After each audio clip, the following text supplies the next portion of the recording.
Welcome to Ebas Gallery channel. In the burgeoning field of subcompact crossovers, the Buick Encore stands out for a couple of important reasons. For one, compared with its many competitors, it has an upscale aura, particularly inside. But whether we can refer to it as luxurious depends on your definition of that term. We think it's not quite there, so we'll settle on calling it premium, an industry word used to describe vehicles that aren't quite classifiable as luxury but aren't far from it. 2. The Encore coddles occupants with a surprisingly supple ride given its short wheelbase, as well as exceptionally low interior noise levels and upscale interior appointments, part of an overhaul for 2017 that also includes updated exterior sheet metal. Those traits may not necessarily qualify the Encore as luxury, but they are subliminal elements in vehicles we regard as premium.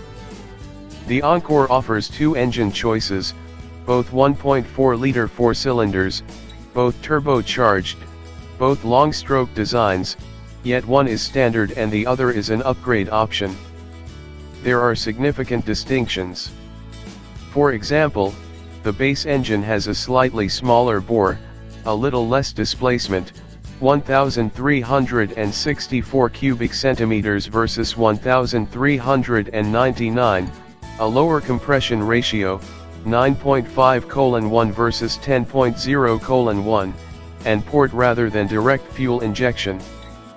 The net result of these differences is a power disparity that may seem modest, but in the realm of this small fry is significant: 138 horsepower and 148 lb-ft of torque for the base version, 153 HP and 177 lb-ft for the upgrade.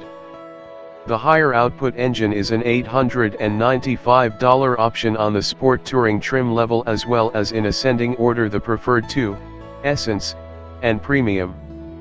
It can be had either with front or all-wheel drive. It's not available on the two lowest priced versions, the base trim and the Preferred. Note that even the upgrade engine is not the hottest power plant in the segment.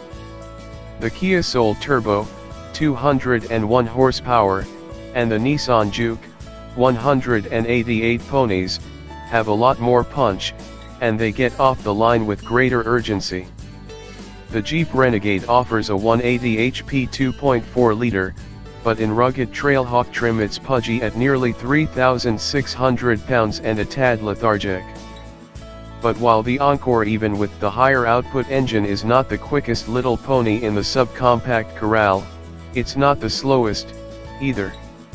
In our recent test of a front-drive Sport Touring Encore, we recorded a 0 to 60 miles per hour time of 7.8 seconds and a 16.2 second quarter mile at 86 miles per hour.